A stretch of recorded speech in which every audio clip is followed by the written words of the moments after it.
Oh, welcome back. There's a lot of drama in the political world. We're joined now by the, in effect, Republican nominee, Donald Trump, who joins us by phone. Mr. Trump, you there?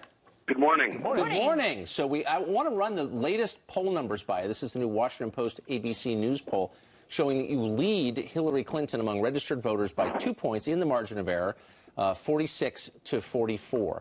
Do you expect to maintain that going forward for the next 5 months? Well, we certainly hope so. Otherwise, I wouldn't be doing it. I will tell you, I think we're doing really well. We have had some tremendous rallies. People are in love with what we're saying, and, I think we're going to do very well. I think we're going to do even better than that. She's ineffective. Bernie Sanders said she's not qualified to be president, and he meant it. And he said it because, frankly, with her decisions, you look at Libya, you look at offshoots of Libya, Benghazi, et cetera, so many different things. We could go on for days. When you look at her decisions, just bad judgment. She suffers from bad judgment. And that's Bernie Sanders saying it. I mean, he has, been rather nice to her. He didn't pick up on the emails, which I think was a big mistake. I'm going to pick up big league because, frankly, she shouldn't even be allowed to run for president. But she has bad judgment and, therefore, should not even be qualified to run as president. She went after you last night. I'm sure you saw when she was down there in Fort Lauderdale, Mr. Trump. She was down there speaking at that Trayvon Martin Foundation, and she said this about you. Listen.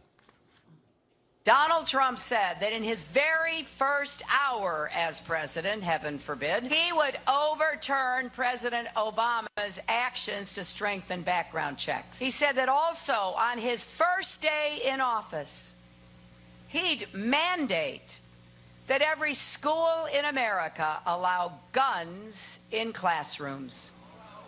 Every school, he said. That's no way to keep us safe.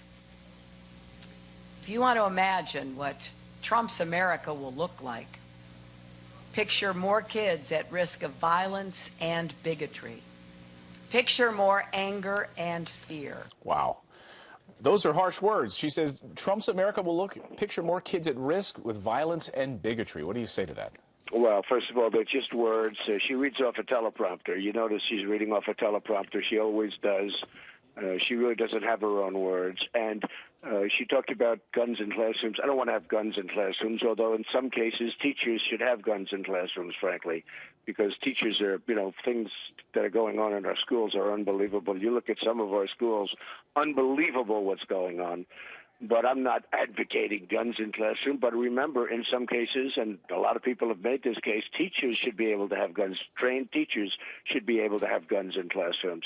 As far as bigotry, our country right now has never been so divided as it is right now. We have a president who's a total divider, and Hillary is weak. She's a weak person, and she's not going to be a president that will be. It'll be 4 more years, and probably 4 more years even worse than what we've been going through. Mr. Trump, some would say that the Republican Party is the one that is very divided, but this NRA endorsement, is this a sign that the Republican Party is starting to rally behind you?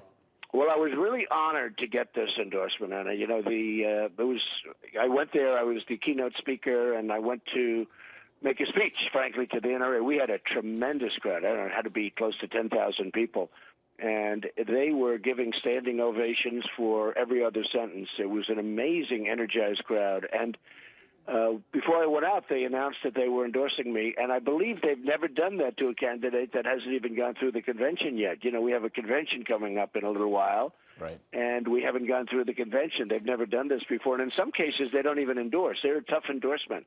Probably the most powerful endorsement in all of politics. So I was honored by it. Not for that reason.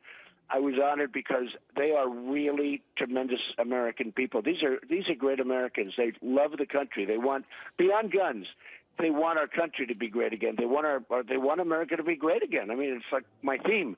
And I was very honored to get it. I didn't know about it, and I found out about it just before I went up to speak. So speaking was very easy because you felt good. So I'm sure you read the New York Times this morning. It's your hometown paper. You're an avid fan, of course. They have a list of Republican donors, guys who've given millions in the past to Republican candidates, who say they're not supporting you. I'm sure you know all of them. Paul Singer's on there. The Ricketts family is on there. Under no circumstances, they say, are they giving you money. Do you care? What does this mean? for your No, I campaign? don't care at all. These are people that won't have access to the White House, and they understand that. They're not going to be able to tell me what to do like they do every other candidate. They endorse people like Jeb Bush. They would have had total control over Jeb. They would have had total control over many of the other people. Many of these candidates, as you know, endorsed me. Now, as far as the Ricketts family, I don't know the Ricketts family, but I do know Pete Ricketts, and he's the governor of Nebraska.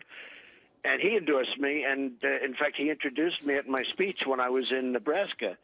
And he's a great guy, by the way, really a good guy and a good governor, doing a really good job. So I don't know when they talk about the Ricketts family, they can't be talking about all of it because Pete endorsed me, the governor. Well, in this article, they point out that there's some contention. Well, let Donald Trump fund it himself. If he says he's a billionaire, then let him fund it himself. Bernie Sanders also taking you to task on whether or not you're a billionaire. Listen to Bernie Sanders. I want you to respond.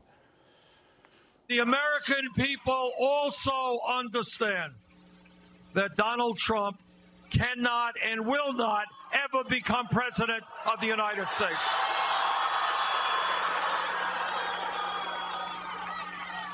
And it's not just that Trump, a billionaire, or at least he tells us he's a billionaire, who knows? He's probably as broke as everybody else is, but he doesn't often tell the truth. So your response to that, and in this piece they point out $1.2 billion spent by the Republican Party in 2012 for Mitt Romney. Of course, we know where that ended up. Are you prepared to self-fund all the way to that amount of money? Well, what I have done is that, and what I always said is that I would self-fund through the primaries and then make a decision. And I have. I've spent about $50 million of cash and funded entirely, other than the small donations, through the primaries. Now I'm helping the Republican Party through the our RGA through a lot of different groups actually, but we're helping the Republican Party and we're getting it funded and we're dealing with Reince Priebus and everyone else. And I'm going to be investing a lot of money. I'm going to be putting in a lot of my own money, a tremendous amount of my own money actually, in the race. But I'm also helping other people get money. I'm helping governors. I'm helping senators. I'm helping other people in the race. And I think we're doing very well, I must tell you. Now, I don't need the money that these people put in. I don't even know most of these people. And what they should do, it's the New York Times, what they should do is talk about the unification that's taking place in the Republican Party. Because if you look at what's happening, I mean, the RNC, as an example, is with us. So many different groups are with us, and so many different people are with us. But now senators are coming out, congressmen are coming out. There's tremendous unity happening in the party, and that's really been the big story. So I was not really surprised because it's in the New York Times. I call it the failing New York Times. It's a failing newspaper. I don't see how it continues on much longer, frankly, because you take a look at the economics of that newspaper. But when you look at what the New York Times wrote, they only wrote the negative. They had some of these people that will not have access to me. They're not going to have any control. That they are people that want to put up money, and if they're in the coal industry or if they're in any industry, they want to have access. They want to have total access. I'm going to take care of our industries properly, like as an example, energy and coal and other industries. I don't need people telling me what to do. They have totally lost their access, and they know that with me, and that's the only reason they're not putting up. Do you think that the effective donors has changed the Republican Party's views on immigration? So the party leadership is basically for open borders and has been for a long time. Party voters are not.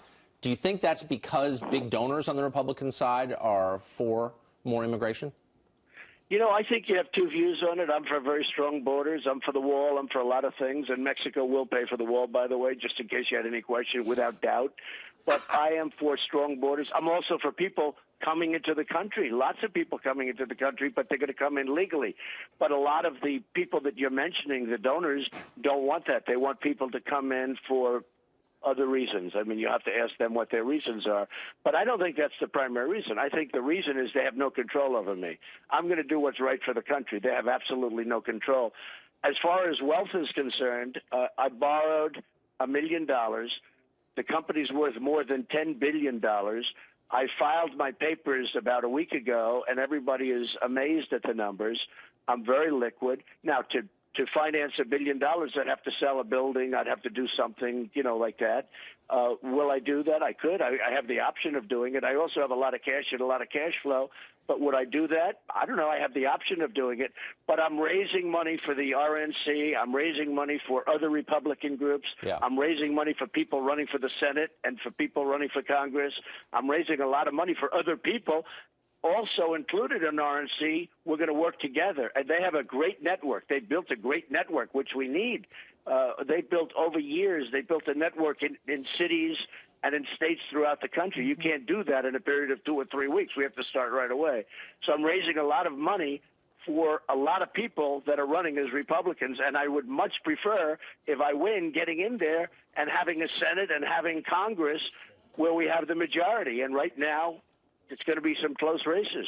Mr. Trump, do you have any plans to try to woo Bernie Sanders supporters who are fed up with the system as Bernie Sanders is declaring war on Debbie Wasserman Schultz, and some of his supporters are trying to get her to step down, saying that the system is rigged? Similar, it's a talking point that you used against the Republican Party before you became the presumptive nominee. Just people who are fed up with politics as usual. Are you going to try to woo them to your side? Well, I hear and I look at polls, and I hear a lot of those people are coming with us. What I saw as a poll, I think it said 38% or something thereabouts in West Virginia, that if Hillary ran in West Virginia, as an example, I would get 38% of the people, that Bernie Sanders people would come with us. And that's a tremendous amount. I mean, we would get a tremendous amount of people, but I'm hearing it's in the 30s, and maybe it's, I've seen different numbers, obviously, for different places. But some of the numbers are very high. So a lot of the Bernie Sanders voters, they do not like Hillary Clinton. They don't respect her. They think she's crooked Hillary, as I call her. She is crooked Hillary. You just have to look at her record. But a lot of those people would come with me because, one thing I will say, Bernie Sanders and I'm no fan of Bernie Sanders, but he's right about one thing, trade agreements. Yeah. We have the worst trade agreements in any country I've never seen anything like it. They're incompetently done. And by the way, many of them are done for the donors that don't want to support me, just so you understand. Well, So those people would come with me, but I'd make great trade agreements. Bernie can't. Mr. Trump, great to have you here on the show on this Sunday morning. Thanks for taking some time out. Okay, thank you very much. Thanks. Have a great day. All right, coming up here on the show.